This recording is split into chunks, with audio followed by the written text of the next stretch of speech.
Welcome to Lucia's Vegan Lifestyle, compassionate living without sacrifice. As we slowly emerge from self-isolation, restaurants are starting to open back up. One restaurateur, Matthew Kenny, has opened a new restaurant in Manhattan's East Village, Sestina Pasta Bar, headed by Chef Mike Aurigemma. Chef Mike gives us the VIP treatment, welcoming us into his Sistina kitchen, and not only letting us get a taste of what this already lauded restaurant has to offer, but also showing us how it's done. Joining us is a special guest, a brilliant cook in her own right, and the biggest pasta critic, my Mamma Maria.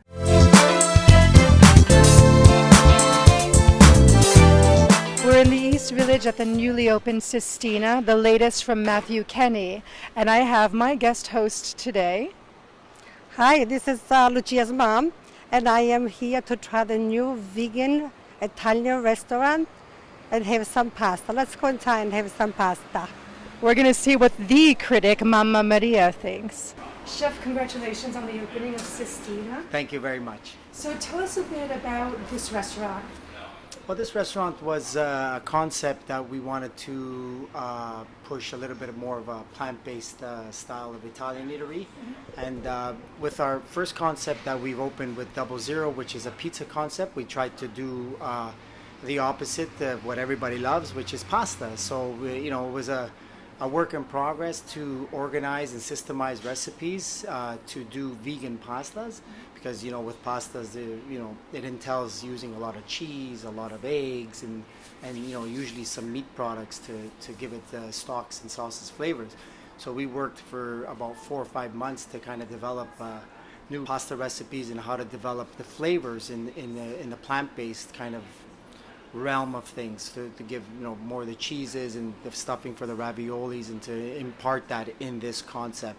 And we wanted a sleek little showcased kind of setup where we have a nice bar set up and a little pasta room where people could actually see some pasta being made, and kind of keep it a little bit more of a community atmosphere so they can be a part of the actual cooking and the pasta making. So hence why we kind of designed it a little bit that way with the pasta. Nice. Yeah. But also you have an Italian background. So Yeah, I was originally born in Canada, and my parents immigrated from Italy, like a lot of us, and we grew up with a garden, and we grew up with mother and all her friends and grandma making the pasta in the basement, and we us kids were always around, kind of just watching and learning and taking tips, and we would be the taste testers, of course, and making sure that everything was good, because they trusted our the kids are always the best critiques, because they wave their head or they spit it out. So I mean, we were always grew up in it. I know in the world organic food came out maybe 10-15 years ago, but in my family and a lot of Italian families, that organic was a way of life. So we would eat from our garden. We would purvey all our food from our campagna or our farms, right? And then we would feed our families that way. So that's what we really tried to implement here too, is to get all the food organically and try to keep it as whole as possible with not many additives involved. So your family must be proud. Yeah, they're proud. Yeah, I send them photos all the time and videos. Yeah. They always have some sort of critique to say, even over the phone. But there's no cook better than Mama, that's for sure. I know. But except Matthew Kenny's restaurants, and your food comes very close. Very close. That's right. I brought my own mama today, so we'll find out what she says. Yeah, absolutely. Yeah, she'll be the biggest critique. I think she's in for a treat. Yeah. So tell us about your decision to, because you've been a chef for a while now. Yeah. And you've worked in Europe and in Italy. What was the decision to turn towards vegan cuisine? I mean, there's a lot of the ethical parts of it, but it mainly I just didn't feel growing up and working with a lot of the meat and the dairy and all that. It just started to make me feel bogged down, and made it I was feeling heavy, and having a lot of stomach issues and things like that. So and then of course my cholesterol was extremely high, because we would always munch on a lot of the fats that we would cook with in regular cuisine. So over time it just started to wear on me. and I had to make a shift, in order to get my health back on track. So, I started to cut out the dairy at first, but not the cheese. And then I started to cut out the meat because I love fish. And then I started to cut out the fish. And then it just started to see a lot more energy, a lot more growth, a lot more glow. And that just kind of, led that way. And, it's been about 2.5 years now, and I've been completely plant-based and feel great. Yeah. How did your collaboration with Matthew Kenneyin start?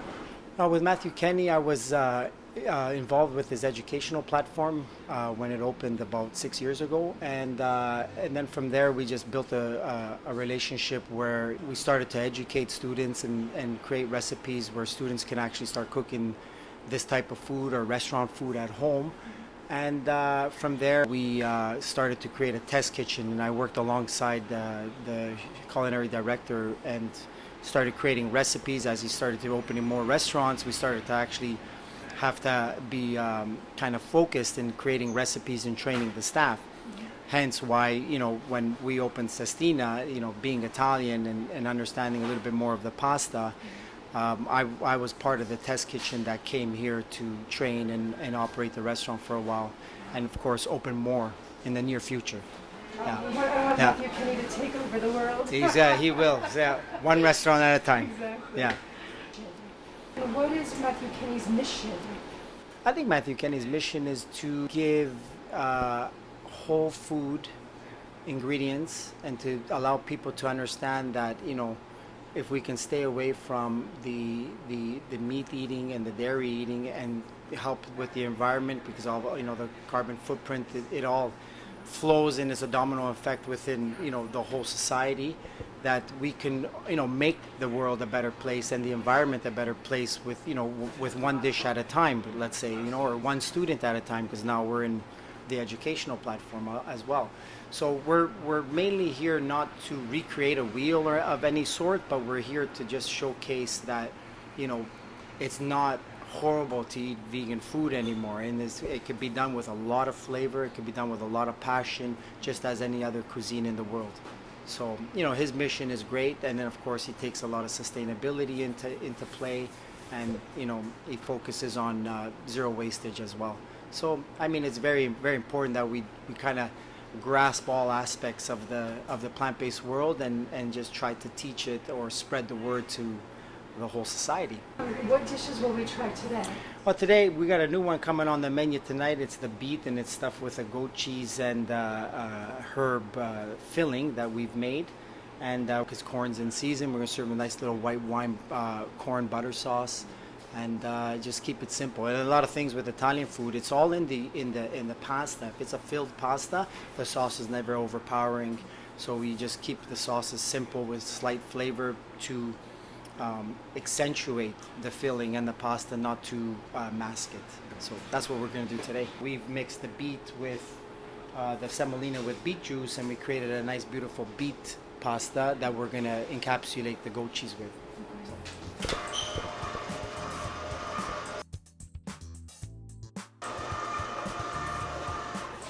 Beautiful. Yeah.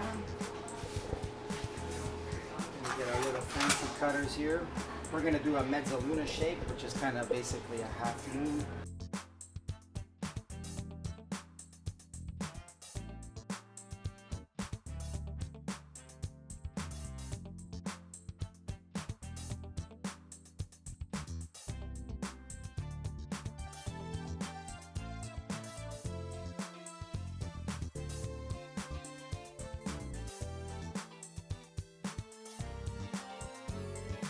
A lot of times they would use egg for the wash, but if you have your hydration properly done with the dough, simply just water would work. Just to give it a little bit of a bind. Oh, just water. Just water. Honestly, I'm eating a lot. And we just fold it over. Try to take all the air pockets away. And you got a little mezzaluna.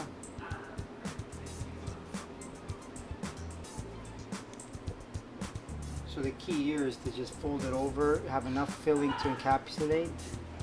Use the shape of your thumbs to take away some of the air pockets. And here you're gonna have a double layer, so you have to pinch until it becomes a single layer. And then we'll trim those really nicely. So you gotta pinch. Then we get some nice, these are fluted cutters, they're called. And these also give it some stability. This is a base shape to make many different types of shapes, so I can quickly show you what a capelletti would look like. So if we would give that half moon shape again, and then crimp it again with the fluted cutters. And then what you would do is you would twist and then have a nice little capelletti. So beautiful. One of the reasons why I love the Matthew Kenny restaurants is because you can taste the quality and the care and the love. And yes, you're right. And I think that's with everything. And in everything you do in life, if you put a lot of passion and love into it, I mean, the product and result is always going to be beautiful. You know? This is great. So these are just a couple of the shapes that we can use. Okay, these little capelletti. These also actually you could put in the freezer. So once you make the pasta, they could be frozen. And then, once they're frozen solid, we call them like individually quick frozen. So when they're quickly frozen, you can put them in an airtight container and they can stay in the freezer for up to, 2.5 months before, before you still need to cook them. And then when these are frozen, you go to a beautiful boiling salt water. They only take, 3.5, 4 minutes and they're done. So you can prep. You could have like a Sunday pasta making day, and then you could have pasta just pulled out of your freezer for any night of the week. So people think that, elaborate, luscious. Yeah, exactly. Meals I mean, so much, it is. they It is do, but you can have it prepped in advance. Absolutely. So come around come around. to the place of honor. Yes. So very important you get your pan nice and hot first. We usually create always a little base when we're making Italian sauces. So we do a little oil and garlic. We bring it up to a caramelization, and then we add our flavoring agents.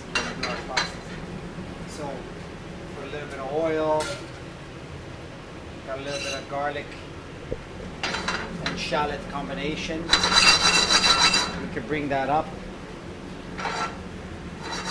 So it's very important. A lot of times in Italian cooking, when again what we discussed before, when we do colored pastas or filled pastas, the sauces are usually just an accent. They're light. They're just quickly a little white wine butter sauce, or they have very little vegetables inside, and they have nice, beautiful aromatics to give that sauce that nice, kind of elevated kind of accent to the filling in the pasta.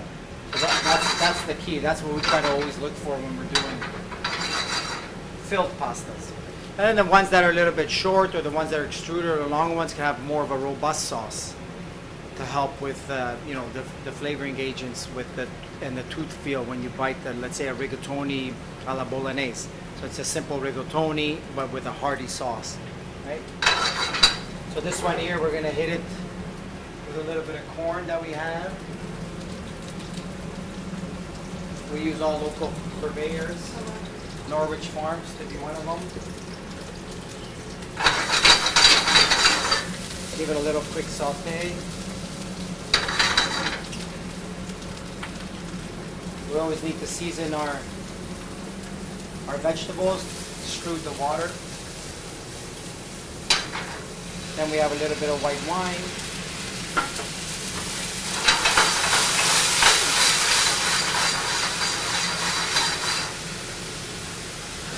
Always important to cook the alcohol out of whatever wine and or alcohol you're using. If you don't cook the alcohol, it has like a really winey kind of flavor. Here we have a beautiful veg stock. Actually, there's one going here. Yum. The vegetable stocks that we make are very full of flavor, and they're very robust because they're a lot of the stock component for a lot of our dishes. Let that sit down nicely. And then this is obviously vegan butter. This is vegan butter. Looks like real butter. Don't let it fool you. Just bring the sauce together. We'll drop the pasta. We have our little pasta cooker here, so we'll actually Butta la pasta. butta la pasta. Water is already previously salted, so we can drop it all in there.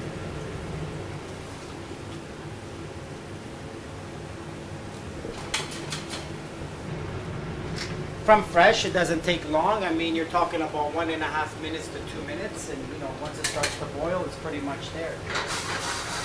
We always take the pasta out a little bit al dente because you want to finish the pasta in the sauce, so the sauce allows to reduce and coat the pasta. A lot of times the pasta, if it's a rigata, we could actually, you know, it gets stuck inside the little lines in the pasta, and you know, it makes it nicer for eating. That's for sure. Okay, so we'll let that go another 30 seconds.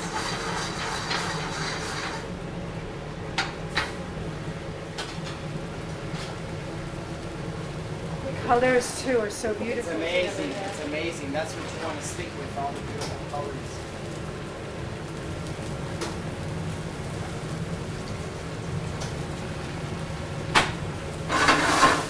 That's ready to go.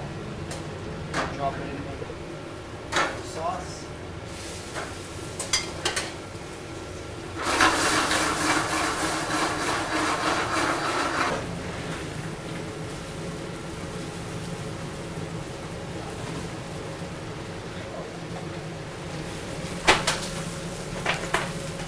Make a Parmigiano with pumpkin seeds.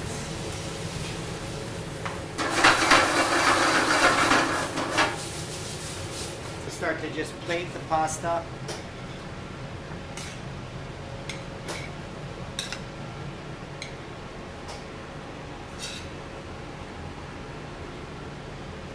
Again, going back to just keeping a nice light sauce. You know, we could have the pasta showcase the color of the pasta.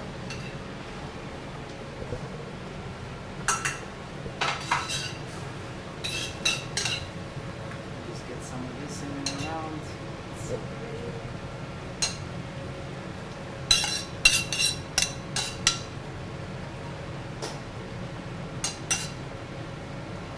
Beautiful.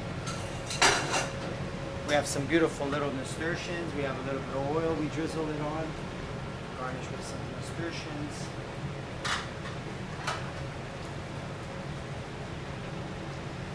We have some wonderful micro parsley, again from all the local microgreen purveyors here.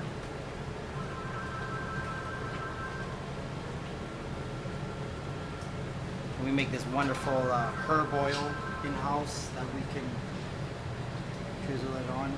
Italians finish a lot of their pastas with oil at the end, as you know. There you go. Nice little pasta to enjoy. Voila. See the vibrancy in the color? Beautiful. There you go, look. Look at that. Isn't that beautiful? I love that. So homey. Yeah, so homey. We got the privilege treatment. Yeah, let's do it. There we go. Okay. This is the moment of truth. Huh?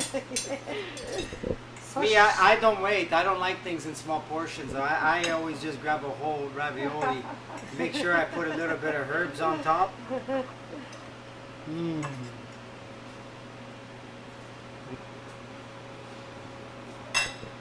Oh my God. Oh my God.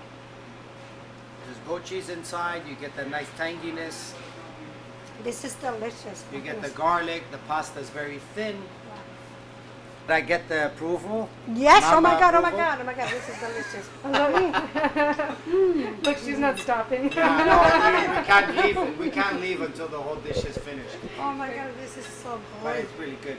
when you cut it open, you see the beautiful filling on the inside.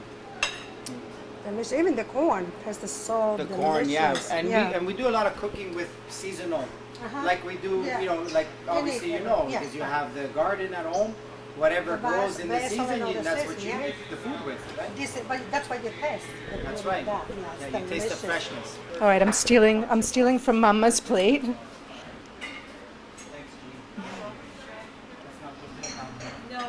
Isn't it good? Whoa. It is delicious. I swear, if you didn't have a reason to go vegan for the animals, just from the flavor of the food in this place, Sestina with Chef Mike, the combination of the flavors, as Chef Mike said, the tanginess of the goat cheese, the non-dairy, plant-based goat cheese, with the lightness of the beet, the sweetness of the corn is just Amazing. perfect. Yeah, it's really good. I'm going to steal one more bite from Mama, and then I'm going to let her eat. So pretty. Look at that.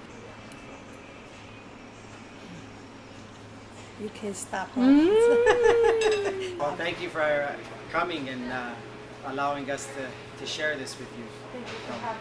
And we're just launching Sistina at home. So there are all the pasta kits that are coming out that we serve everything in a raw form. So we have the sauces in a jar, and we have nice little marketplace where you can buy a few things. Go at home, bring your water to a boil, add salt, cook your pasta, and have it fresh. Oh, wow. Yeah. That's nice. Matthew Kenny takeover. You got it. Matthew Kenny takeover. Yeah. Well, thank you very much. Thank you. With a nice glass of white wine, How about you that? cannot go wrong, Yes. ever. Beautiful Salute. pasta, beautiful white wine. Salute. Chin chin. Thank you for joining us at Sistina with Chef Mike and my guest host, Mama Maria. Thank you for having me. You're gonna Chin drink that? We're gonna drink. She's gonna drink my alcohol. No. You stole my pasta. I tell you. You won. We're signing off. Sistina has a lovely wine list, as you saw from Mama Maria's enthusiasm, comprised of biodynamic and organic Italian wines.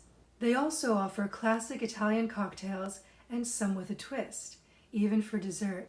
A pistachio martini made with quinoa vodka, and non-alcoholic drinks. You can now take Sistina home with you. Sistina Marketplace sells gourmet provisions, from dried pasta made in-house to jars of Sistina sauces and artisanal pantry staples, including gluten-free options and family-style portions. Be sure to follow Lucia's Vegan Lifestyle on Instagram, Facebook, and Twitter for exclusives, including previews of 2 other Matthew Kenny restaurants, 00 and Bar Verde. Subscribe to the Lucia's Vegan Lifestyle YouTube channel to watch previous episodes, and join our mailing list at luciaveganlifestyle.com.